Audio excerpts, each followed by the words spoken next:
ஸ்டாலினும் எடப்பாடி பழனிசாமியும் விஜயை தோற்கடிப்பதற்காக டெய்லி முயற்சி செய்கிறாங்க. இவங்க யாருக்குமே நம்ம அமைச்சராகும் கவுன்சிலர் கூட ஆகுமான்னு யாருக்கும் தெரியல. இடைத்தேர்தல் வருது, அதில் சீமான் நிற்பாரு, ஸ்டாலின் நிற்பாரு, எந்த கட்சி யாருக்கு ஆதரவு தெரிவிக்க போறாங்க, எந்த கேண்டிடேட் எங்க நிற்க போறாங்க அப்படிங்கிற பிரச்சனை போயிட்டு இருக்கும்போது இன்னொருத்தர் ராஜினாமா வந்துட்டாரு. எப்பவுமே வைகோ சொல்லுவாங்கம்மா, சரியான நேரத்தில் தவறான முடிவு எடுக்க முடியும் அப்படின்னு ஒரு விஷயம் இருக்குது. அது பயங்கரமாக கொண்டு வருது. எம்ஜிஆர் மாளிகை அதோட மொத்த சொத்து மதிப்பு 25,000 கோடி. இப்போ அவர் என்ன நினைக்கிறார் எடப்பாடியார், அந்த 25,000 கோடி பொதுச்செயலாளர் பதவி எம்ஜிஆர் மாளிகை நின்று 4 மட்டும் இருந்தால் போதும். பைதபிள் நேயர்களுக்கு வணக்கம். நான் பவித்ரா ஜீவே. 3ஆம் பார்வை நிகழ்ச்சியில் மீண்டும் உங்களை சந்திப்பதில் பெருமகிழ்ச்சி. அண்ணா வணக்கம். வணக்கம்மா. ரொம்ப பரபரப்பா நிறைய விஷயங்கள் நடந்துட்டு இருக்கு. அதுல இன்னைக்கு ரொம்ப கவனமா போகக்கூடிய விஷயம் அப்படின்னா, ரொம்ப நாளா போயிட்டு இருக்கு இந்த வீடியோ. ஆனா இப்போ திமுக எல்லாரும் போராட்டம் பண்ண ஆரம்பிச்சிட்டாங்க. சேகர் பாபுல இருந்து மேயர் பிரியா வரைக்கும் ரோட்ல உட்கார்ந்து ஒரு அட்ராசிட்டியே கிரியேட் பண்ணிட்டாங்கன்னு சொல்லலாம். கண்டிப்பா அந்த அமைச்சர் பதவி விலகிற வரைக்கும் விட மாட்டாங்க போல் இருக்கு. ஏன்னா அந்த அளவுக்கு இந்த பிரச்சனை பெருசாயிட்டே போயிட்டு இருக்கு. அவர் அதற்கான விளக்கம் கொடுத்திருந்தாலும் அது ஏற்றுக்கொடும்படியா இல்லை அப்படிங்கிறது தான் உண்மை. ஏன்னா சரத்குமார் என்ன சொல்லியிருக்காரு, அமைச்சர் அது குழந்தைங்களுக்கு கொடுக்குற மாத்திரை அப்படின்னு சொல்லியிருக்காரு. ஆனாலும் அது மாத்திரை ஏன் அந்த மாதிரி ப்ராசஸ் பண்ணி கொடுக்குறீங்க, ஏடிஎம்லாம் எப்படி இப்போ ஏடிஎம் கார்டெல்லாம் வச்சு தேய்ச்சி தரீங்க, ஃபோன்லாம் வச்சு நுணுக்கி தரீங்கலாம் சொல்கிறாங்க. பட் இது ஒரு 2 வருஷத்துக்கு முன்னாடி நடந்த வீடியோன்னு நினைக்கிறேன். இவங்க யாருக்குமே நம்ம அமைச்சராகும் கவுன்சிலர் கூட ஆகுமான்னு யாருக்கும் தெரியல. திடீர்னு திண்ணையில் உட்காந்து கொண்டு போய் அவன் இதில் அரியாரசில் உட்கார வச்ச மாதிரி திடீர்னு இவங்க பழைய வரலாறுலாம் வர ஆரம்பிச்சு தான் பெரிய விஷயமா இருக்குது. அதெல்லாம் என்னென்னா, இவங்க இப்போவே நம்ம கொஞ்சம் பல பேருக்கு சொல்கிறது என்னென்னா, கொஞ்சம் உங்கள் வாழ்க்கையிலையும் சரி பொது வாழ்க்கையிலையும் கொஞ்சம் ஒழுக்கமாக இருங்க. ஏன்னா நீங்கள் செய்கிற தவறு நாளைக்கு ஏதாவது பதவியில் போய் உட்காருக்கும் போது பெரிய பிரச்சனை ஆகிடும். அது இப்போலாம் ஏஐலாம் கூட சொல்லி சில பல பேர் சமாளிக்கிறாங்க.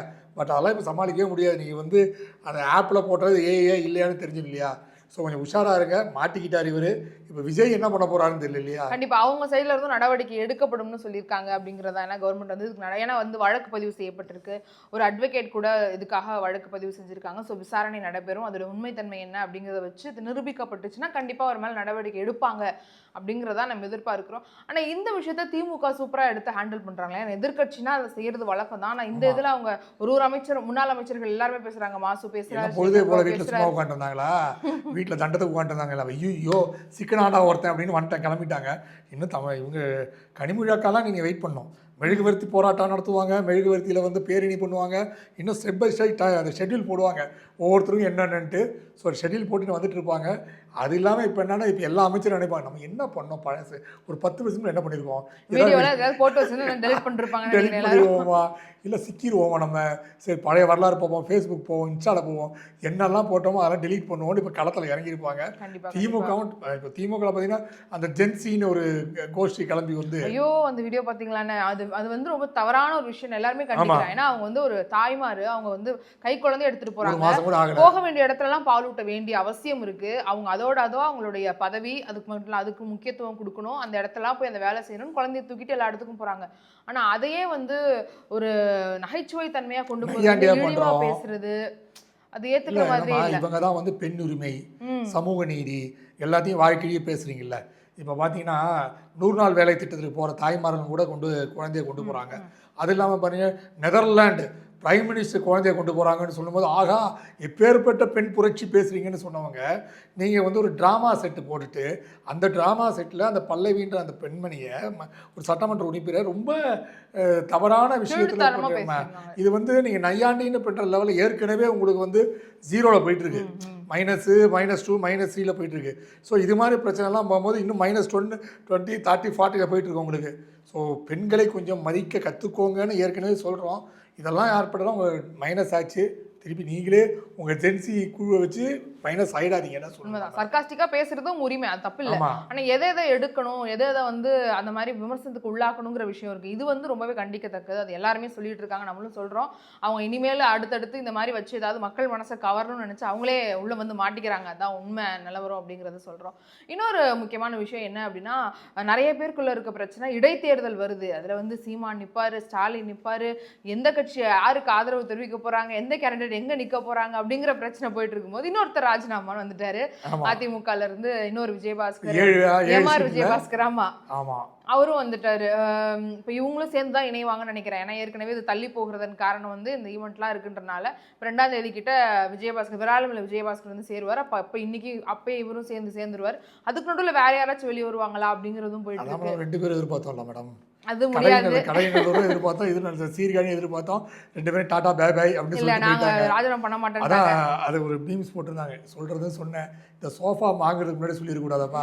சோஃபாலாம் வாங்கி வீட்டில் வச்சா கூட நீ பண்ண மாட்டேன்னு சொல்லலாம். நான் என்னப்பா பதில் சொல்லுவேன்? அவர் திருப்பி சோஃபா திருப்பி கேட்டால் என்னப்பா பதில் சொல்றது? ஆனா அவர் ஒண்ணு பண்ணி விட்டாரு பாத்தீங்களா, பிரஸ் மீட்ல வைகோ ஓப்பனாவே சொல்லிட்டாரு, சிஎம் தான் வந்து ராஜினாமா பண்ணுங்க, நானே வந்து பிரச்சாரம் பண்றேன். அப்ப இது குதிரை மேயர் மத்தவங்க எல்லாம் பேசிட்டு இருந்ததுக்கு ஒரு ப்ரூஃபாவே ஆயிருச்சு. ஆமா, விஜய் வந்து எப்பவுமே வைகோ சொல்லுவாங்கம்மா, சரியான நேரத்தில் தவறான முடிவு எடுக்கக்கூடியவர் அப்படின்னு ஒரு விஷயம் இருக்குது. அது பயங்கரமாக பண்ணுவார் அவர். கரெக்டாக ஒரு டீல் போயிட்டு இருக்கு பார்த்தீங்களா, அது கரெக்டாக போயிட்டு எதிர்வினையில் போயிட்டு இருப்பார் அவர். ஏற்கனவே ஒரு கட்சி கரைவதற்கு அதான் காரணம். அது இல்லாமல் ஏன் தெருவில் விஜயை வந்து தெருவில் தெருவில் விட்டார் அவர் விஜயை. இப்போ விஜயை வந்து எல்லாம் சொல்ல ஆரம்பிச்சுவாங்க. அப்படி இவர் சொல்கிறார், நீங்கள் மட்டும் குதிரை பெற முடியலையா, எங்கள் 2 பேரும் கூட்டு போயிருக்கீங்களே அப்படின்னு சொல்கிறாரு. ஸோ இதெல்லாம் வந்து வைகோக்கு வந்து ஏற்கனவே வந்து நம்ம ஒளிப்பதில் ஒருத்தர் சொன்னார் இல்லையா, பிறக்கவே கூடாதுங்க, வைகோ மாதிரி பிறந்துடக்கூடாதுங்க. அவர் பிறந்த மாதிரி தாங்க, இதுலேயே மோசமான ஜென்மம் அவரது ஜென்மம் தாங்க. எவ்வளோ கஷ்டப்பட வேண்டியிருக்கு ஒரு தலைவராக இருந்துட்டு. அவ்வளோ மோசமாக, நல்ல பேச்சாளர், நல்ல ஆரியேட்டர், பார்லிமெண்ட்டில் அவர் பேசும்போது அருமையாக இருக்கும், நான்லாம் கேட்டிருக்கேன். பட் ஏன் இப்படி வந்து அவர் ஒரு தவறான முடிவாக எடுத்துக்கிட்டு இருக்காரு? ஸோ அவர் முடிவு கூட அவர் பையனுக்கு துறை பிடிக்கல, அதனால் செயற்குழு பொதுக்களோட கலந்துக்குள்ளே போட்டுருக்கு. அவர் ஏதோ டெல்லி போகிறேன் அங்கே என்ன சொல்லிட்டு போயிட்டாரு. ஸோ ஒரு நகைச்சுவை காட்சியாகவே நடத்திக்கிட்டு இருக்காரு அவர். வழக்கமாக ஒரு சுகர் வந்து வாக்கிங் போயிடுவார் இப்போது வழக்கமாக. இப்போது தேவையில்லாமல் போன வாட்டி கூட திருச்சியிலேருந்து ஒரு போதைப் பொருள் ஒழிப்புக்கு ஒரு நடைபெறணுன்னாரு. ஸ்டாலின் மிரட்டினோடனே சமத்துவ நடைபெறணும்னு மாற்றினார். ஸோ ஏன்னு ஒரு பிறவியாக இருந்து கொண்டு இப்படி ஒரு தொடர்ந்து கட்சிகளை வந்து விமர்சனம் செய்வது, ஏன் எந்த லெவலுக்கு போறீங்கன்னு புரியல அவரோட நிலைமை இல்லையா? ஆனா அவர் இப்படி பண்றதுனால அவருக்கு இன்னுமே வந்து இதனால வாய்ப்பு கிடைக்காதுங்கிறது அவருக்கு தெரியாதா, இல்லை தெரிஞ்சுதான் பேசுறாரா? இப்போ அவர் சொன்னதுனாலதான் இன்னும் ஸ்ட்ராங் ஆயிடுச்சு. தாவேக்கா மேல ஒரு பெரிய விமர்சனம் வச்சுட்டு இருந்தது இன்னைக்கு ப்ரூவன் மாதிரி ஆயிடுச்சு. அப்போ விஜய் தான் எல்லார்ட்டையும் பேசுறாரு, ராஜினாமா பண்ணுங்க, நான் திரும்ப வந்து உங்களுக்கு பிரச்சாரம் பண்ணி அந்த சீட்டை நான் வாங்கி தரேன். அப்ப என்ன தெளிவாகுதுன்னா, தாவேக்கால அந்த நபர்களுக்கு திரும்ப சீட்டு வழங்கப்படும், அந்த தொகுதியில் யார் ராஜினாமா பண்றாங்களோ அவங்க தான் நிக்க போறாங்க அப்படிங்கிற எல்லாத்துக்குமே ஒரு கிளியர் பதிலாயிடுச்சு அப்படிங்கிறதே நமக்கு தெரிஞ்சிருக்கு. இப்போ இந்த இடைத்தேர்தலில் வந்து ஒரு 10 பேராச்சும் போடணும் நினைக்கிறாங்க போல. அந்த 2 எம்எல்ஏவும் சொல்றாங்களா, சரி நான் ரிசைன் பண்றேன், திமுக ஆதரவு வச்சு நான் ஜெயிச்சோம், ரிசைன் பண்றேன். துரை வைகோ வந்து திருச்சியில திமுக ஆதரவு ஜெயிச்சாரு, எம்பி, நீ ரிசைன் பண்ணிட்டு வாங்கன்றாப்லையா. நான் ரிசைன் பண்றேன், அது முன்னே ரிசைன் பண்ண அவர் ரிசைன் பண்ண மாட்டாரா அப்படின்ற கேள்வியும் போயிட்டு இருக்கான். ஆமா, அது வந்து கம்பேர் பண்ணுவாங்கல்ல, அவங்க பையனுக்கு ஒண்ணு எங்களுக்கு ஒண்ணா அப்படிங்கிற மாதிரி அந்த பிரச்சனையும் இருக்கு. இப்போ விஜய் வந்து என்ன நினைக்கிறாரு அப்படின்னா, நம்ம வந்து தனிப்பெரும்பான்மையில இருக்கணும். இப்போ 108 தான் 107 அப்படிங்கிறது வந்து அடுத்து ஒரு 10 பேர் ராஜினாமா பண்ணாங்கன்னா தான் இப்போ கணக்கு இன்னும் இடிக்குது. இப்போ மதிமுக 2 வந்திருந்தாங்கன்னா இன்னும் 1 வந்துருச்சுன்னா 10 ஆயிருக்கும். இப்போ அந்த 3க்கு யாரை கேட்கறது என்ன பண்றதுங்கிற பேச்சுவார்த்தை போயிட்டு இருக்குன்ற மாதிரியும், ஒரு 10 பேர்கிட்ட இடைத்தேர்தல் நடந்துச்சுன்னா அந்த 10 இவங்களுக்கு வரும், இவங்களுக்கு வந்துச்சுன்னா இவங்க மெஜாரிட்டி கவர்மெண்ட்டாக ஃபார்ம் பண்ணணும். ஏன்னா காங்கிரஸ் எப்படி இனிமேல் பிரியாது, அப்படி இல்லாட்டி கூட அவங்கள்ட்ட இருக்கிற சீட்டு வந்து பயன்படும். அவங்க பயப்படுறது வந்து கம்யூனிஸ்ட் மட்டும்தாம்மா. ஏன்னா அவங்க அமைச்சர் பதவியே எடுத்துக்கல, சும்மா ஆதரவு. அது இல்லாமல் அடிக்கடி வந்து விமர்சனம் வேற பண்றாங்க அரசை பத்தி. ஸோ அவர் டெல்லி பிரதிநிதி வந்து பரிசீலனை வெங்கட் நாராயண். ஸோ இவங்க தொடர்ந்து அந்த பயத்தில் இருக்காங்க. ஸோ அதனால என்ன பண்ணுறாங்க, இவங்க எங்கேயாவது வந்து 4 மட்டும் உறுதியாக கிடச்சினா கூட போதும், நம்ம சமாளிச்சிடலாம். அது இல்லாமல் மற்ற அமைச்சரவையெல்லாம் கூட அப்படி கைட்டி விட்டலான்னு பார்க்குறாங்க.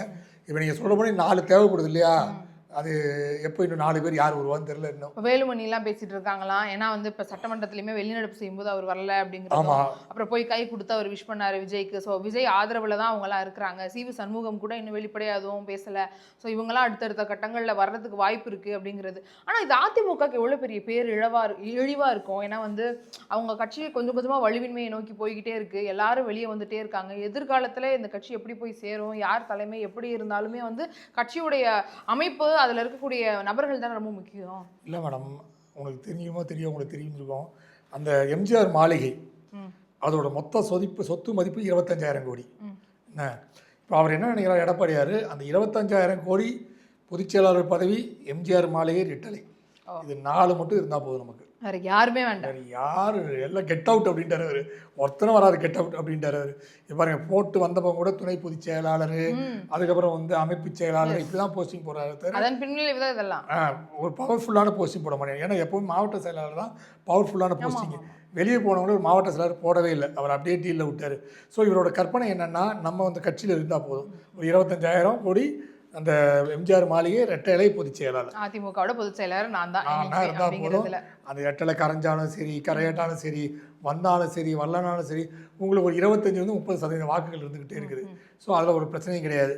ஸோ அதை நீங்கள் எப்படியே போட்டு இப்போ உள்ளாட்சி தேர்தல் இதில் என்ன பண்ண போகிறீங்கன்னு தெரியாது. போக போகிறீங்களா, எலெக்ஷன் நிற்க போகிறீங்களா, எப்படி ஜெயிக்க போகிறீங்க அப்படின்னு இருக்குது. ஏன்னா உள்ளாட்சி தேர்தலில் பார்த்தீங்கன்னா எப்போவுமே ஒரு விஷயம் பார்த்தீங்கன்னா அதில் 70% வந்து தனிநபர் செல்வாக்கு, 30% தான் கட்சி செல்வாக்கு. அதே மாதிரி நீங்கள் சட்டசபைக்கு போனீங்கன்னு வைங்களேன், எலெக்ஷன் நிற்கிறீங்கன்னா 50% வந்து தனிநபர் செல்வாக்கு, 50% வந்து கட்சி செல்வாக்கு.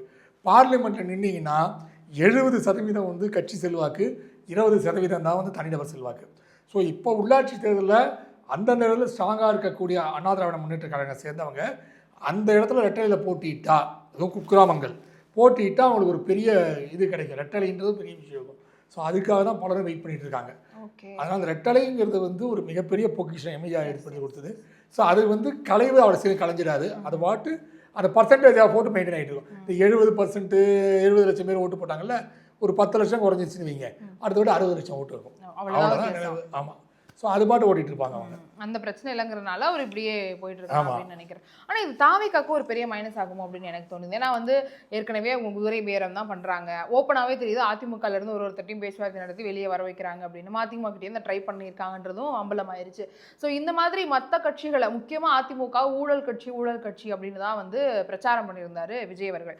இன்னைக்கு முதலமைச்சர் ஆனதுக்கப்புறம் அவருடைய கட்சியில் அதே அதிமுக இருக்கக்கூடியவங்கலாம் ராஜினாமா பண்ணுறதும், அடுத்து அவங்க வந்து தாவேக்கால இணையிறதும், இவங்க அதே தொகுதியில் அவங்க நிற்க வச்சு வெற்றி அடைஞ்சு இவங்களுடைய பெரும்பான்மையை நிரூபிச்சுக்கிட்டாலுமே கூட அந்த ஊழல்வாதிகள்லாம் இங்கே வந்து தூய்மைவாதிகள் ஆயிட்டாங்களா அப்படிங்கிற கேள்வி நமக்கு வரும்ல. அப்போது ஏற்கனவே இருந்த கட்சிகளுக்கு இவங்க என்ன மாற்று கட்சி ஆயிட்டாங்க, இவங்க என்ன மாற்று சக்தி ஆயிட்டாங்க, இவங்க எப்படி தூய சக்தியாக மாறுறாங்க. நம்ம எந்த அளவுக்கு திமுக விமர்சிக்கிறோமோ அந்த அளவுக்கு தாவேக்காவுமே அதே நிலைக்கு தான் கொஞ்சம் கொஞ்சமாக தள்ளுறாங்களோ அப்படிங்கிற சந்தேகம் வருது. அந்த இடத்துக்கு இடம் கொடுக்கணும்னு, இடம் கொடுக்காத அளவுக்கு அவங்க நடந்துப்பாங்கன்னு நம்ம நினைக்கிறோம். பட் ஆனால் தெரியல, அது வந்து நாளுக்கு நாள் கொஞ்சம் கொஞ்சமாக அம்பலப்பட்டுக்கிட்டே தான் இருக்காங்க. ஏன்னா இப்போ பார்த்தீங்கன்னா ஃபுல்லாக ஹவுஸ்ஃபுல்லு, போர்டே மாட்டியாச்சு. தம்பிங்க வராத, சனிக்கிழமை அங்கே வந்து ஊர்வலமே போயிட்டு இருக்குது, சனிக்கிழமை தயவு செஞ்சு வராதுன்னு சொல்லியாச்சு, ஹவுஸ்ஃபுல் போர்டு போட்டாச்சு. இருந்தாலும் என்ன பிரச்சனைனா, இந்த பதவி வெறி பிடித்தவர்கள் இருப்பாங்க பாருங்கள், நம்ம வச்சியாவே சொல்லுவோம் பதவி வெறி பிடித்தவர்கள். இவங்களுக்கு வந்து அந்த அந்த நாய் வெறியை விட அதிகமான வெறி. நாய்க்கு வந்து அந்த வெறி பிடிச்சிச்சு யாரையாவது கடிச்சாகணுன்ற ஒரு இது வரும். அதே மாதிரி இவங்களுக்கெல்லாம் வந்து பணத்தை சம்பாதித்து ஆக வேண்டும் என்ற ஒரு வெறி. அந்த பதவி வெறி பிடித்தவர்கள் தான் இந்த சனிக்கிழமை பேரணிக்கு போகிறாங்கலாம். எங்கேயோ போயிட்டு ஏதாவது கிடைக்காதா அப்படின்ட்டு போகிறாங்க. பட் என்ன பிரச்சனைனா, இந்த வெறி வந்து தாவேக்காக்கு மிகப்பெரிய பிரச்சனை.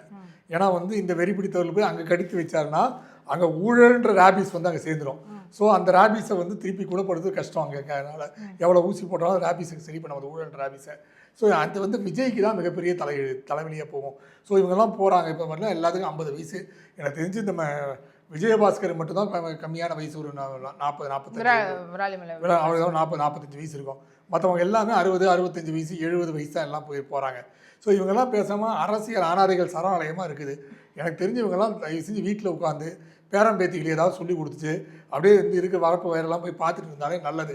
தேவையில்லாமல் தாவேக்காக்குள்ளே போயிட்டு அங்கேயும் ராபிஸுக்கு பரப்பி அங்கேயும் ஊழல்வாதியாக்கி விஜயை நெடுத்தருக்கு கொண்டு வந்துடாமல் இருந்தால் சிறப்பு. பட்டு விஜய்க்கு வேறு வழி இல்லை.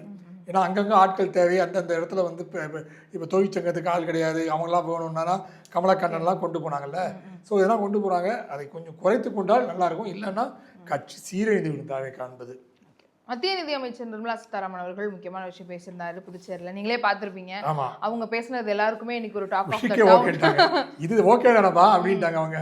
அது மாதிரி பேசிட்டாங்கல்ல. அது மாதிரி அவங்க என்னமோ திடீர்னு நீங்கள் பார்த்தீங்கன்னா புதுச்சேரியில் நேற்று சொல்லியிருக்காங்க, ஸ்டாலினும் எடப்பாடி பழனிசாமியும் விஜயை தோற்கடிப்பதற்காக டெய்லி முயற்சி செய்கிறாங்க அப்படின்றாங்க. அப்போ இவங்க ஏடிஎம்கே கூட்டணியில் இருக்கிறாங்களா இல்லையா அப்படின்னு சந்தேகம். கூட்டணியில் இருக்கிறாங்க. ஆனால் நயினா நாகேந்திரன் டெய்லி விஜயை விமர்சிச்சுட்டு இருக்காரு. ஆனால் இவங்க வந்து டெய்லி வந்து ஆதரித்து பேசிகிட்டு இருக்காங்க. ஸோ அதுதான் குழப்பமாக இருக்குது. இப்போ அதிமுக கூட்டணியில் பாஜக இருக்கா இல்லையா, இல்லைன்னா இவங்க கற்பனையில் சுற்றிக்கிட்டு இருக்காங்களா, இல்லை வந்து இன்னொரு விஷயம் சொல்லுவாங்க, இது மாதிரி அந்த அம்மாவை வந்து நிதி அமைச்சர்லேருந்து ரிசைன் பண்ண சொல்லியிருக்காங்க, சக்திதாஸ் தான் வந்து நிதியமாக போகிறாங்கன்னு சொல்லிட்டு இருந்தாங்க. அது இல்லாமல் இந்த அம்மாவை வந்து தமிழ்நாடு பாஜக தலைவராக்குறது கூட யோசிச்சுட்டு இருக்காங்கன்றாங்க. இப்பதான் காங்கிரஸ் தலைவரை மாத்தினாங்க, ஆமாம், மாணிக்கம் தாகூர் ஆகினாங்க, செல்வ பிறந்தையை தூக்கிட்டு. இப்போ அங்க காங்கிரஸும் தாவேக்காவோட இணைஞ்சிருக்குன்னு தெரியும். அப்படி இருந்தும் பிஜேபியில் இருக்கக்கூடிய ஒருத்தவங்க, ஆனா அவங்க வந்து இப்போ மத்திய நிதியமைச்சருங்கிறதுல சொல்லியிருந்தாலுமே கூட எடப்பாடி இதில் இறக்கி விடுற மாதிரி தெரியுது. ஏன்னா அவங்க ஸ்டாலினை விமர்சனம் பண்றது புதுசு கிடையாது, நம்ம பார்த்துருக்கோம். ஆனா இதுல எடப்பாடியும் சேர்ந்து பண்றாங்க, பிளஸ் ஒரு சாஃப்ட் கார்னர் எடுக்கிறாங்க தாவேக்கா சைடு. அங்க காங்கிரஸ் இருக்காங்கன்னு தெரியும். ஸோ இவங்க 29க்காக ஏதாவது அடித்தளம் போடுறாங்களா? ஏன்னா இவருமே பெருசா பாஜகவை வந்து எதுவும் எதிர்க்கிறது இல்லை. நாங்க ஒரு இந்திய அரசுன்னு சொல்றாரு, பிளஸ் வந்து நாங்க ஒரு சமமா இருக்க பாக்குறோம், கொஞ்சம் நாங்க விட்டு கொடுத்து போனாதான் நமக்கு வேணுங்கிறதெல்லாம் கிடைக்கும், நாங்க சண்டை போடுற மோட்ல இல்ல, சமாதான மோட்ல தான் இருக்கோம், வேணுங்கிறத கேட்டு வாங்குவோம் அப்படின்றாரு. ஸோ 29க்காக ரெண்டு பக்கமும் ட்ரையிங் போதோ, ஏதோ ஒரு பக்கம் அவங்க வந்து பால் அடிக்கணுங்கிறதுக்காக வெயிட் பண்ணிட்டு இருக்காங்க அப்படிங்கிறது மட்டும் தெரியுது. திமுக நிலைப்பாடு எடுப்பாங்கன்னு நினைக்கிறீங்க 29ல்? ஏன்னா அவங்க காங்கிரஸ் கூடயும் இல்லை, பாஜக கூட போவாங்களானும் கேள்விக்குறிதான், இல்லை அவங்க தனியாக நிற்பாங்களா 40க்கு 40 என்ன பண்ண போகிறாங்கன்னு நினைக்கிறீங்க? நீங்கள் என்ன நினைக்கிறீங்க? அங்கே அப்போ வந்து பார்த்தீங்கன்னா ஒரு கட்சிக்கு வந்து பெரிய லாபம் உண்டுமா, யாருன்னு பார்த்தா தேமுதிக. அவங்க பயங்கர சீட் பேரம் பேசிடுவாங்க. இந்த வாட்டி 10 நின்னாங்க. ஆமாம், சொல்லவா வேணும், இந்த வாட்டி எனக்கு 5 சீட்டு பார்லிமெண்ட்டில் கொடுத்தே ஆகணும் அப்படின்னு அடம்பிடிச்சு கூட பண்ணுவாங்க. பட் என்ன விஷயம்னா, அதுக்குள்ளே பாஜக திமுக நெருங்கும் அப்படின்னு சில பேர் சொல்கிறாங்க. இல்லை நெருங்காது, திருப்பி வந்து இப்போ பர்த்டே விஷயம்லாம் பண்ணியிருக்காப்புல ராகுல் காந்தி, ஸ்டாலின்லாம். அப்போ ராகுல் காந்தி வந்து ஸ்டாலின் உட்காந்து பேசுவோம், நீங்கள் அதுக்குள்ள அவசரப்படுறீங்கன்ற மாதிரி ஒரு தூது விட்டுருக்காருன்னு செய்தி இருக்குது. ஸோ அதனால் அவருக்கு இன்னும் கொஞ்ச நாள் பேசி, இல்லை நம்ம காங்கிரஸ் கூட ட்ராவல் பண்ணுவோம், நடந்ததாக இருக்கட்டும், நடப்பதை இனி நம்ம பார்ப்போம் அப்படின்னு அண்ணா சொன்ன மாதிரி இவங்க ட்ராவல் பண்ணக்கூடிய சூழ்நிலை கூட இருக்கும். ஸோ இன்னும் 2-3 வருஷம் இருக்குல்ல, அதனால் இப்போதைக்கு எதுவும் முடிவு பண்ண மாட்டேங்க. எல்லாருக்கும் உள்ளாட்சி தேர்தல்மா, உள்ளாட்சி தேர்தலில் என்ன முடிவு அப்படிங்கிறத பார்த்து அப்புறம் தான் வந்து அவங்களோட பொலிட்டிக்கல் ஆம்பிஷன்ஸை செட் பண்ணுவாங்க. அதுக்குள்ளே இப்போதைக்கு இந்த முடிவு எடுக்கிற மாதிரி எனக்கு தெரியல. அவங்ககிட்ட போயிட்டே தான் இப்படி தான் ட்ராவல் ஆகும் கொஞ்சம் நாளுக்கு. கண்டிப்பாக என்னதான் பண்ணுறாங்க அப்படிங்கிறத பொறுத்து இருந்து பார்க்கலாம். தினம் நிறையா அட்ராசிட்டிஸ் பண்ணிகிட்டே இருக்காங்க, தாவேக்காவும் சரி திமுகவும் சரி. ஆனால் வந்து மக்கள்கிட்ட அம்பலப்படுத்திட்டு இருக்காங்க மாறி மாதிரி. அவங்களுடைய நெறிமுறைகளோடு சேர்த்து நடவடிக்கை எடுக்கப்படும்னா இவங்க நம்பிக்கைத்தன்மை யார் எடுக்க போகிறாங்கன்றது தான். இன்னும் ஒரு அந்த 6 மாத கேப்புங்கிறது யார் மேலே மக்களுக்கு நம்பிக்கை வரப்போகுது, யார் மேலே அவநம்பிக்கை ஆக போகிறாங்க அப்படிங்கிறத பொறுத்து இருந்து பார்க்கலாம். மற்றும் ஒரு வீடியோவில் நிறைய விஷயங்கள் சந்திக்கலாம், நிறைய விஷயங்கள் பேசலாம். உங்களுக்கு அரசியல் சம்மந்தப்பட்ட பல்வேறு விஷயங்கள் தெரிஞ்சுக்கணும் அப்படின்னா பாய்தபிள்ளையை சப்ஸ்கிரைப் பண்ணுங்கள். வீடியோ பிடிச்சிருக்கு அப்படின்னா லைக் பண்ணுங்கள். இந்த வீடியோ உங்களுடைய நண்பர்கள் மற்றும் உறவினர்களுக்கு ஷேர் பண்ணுங்கள். நன்றி, வணக்கம்.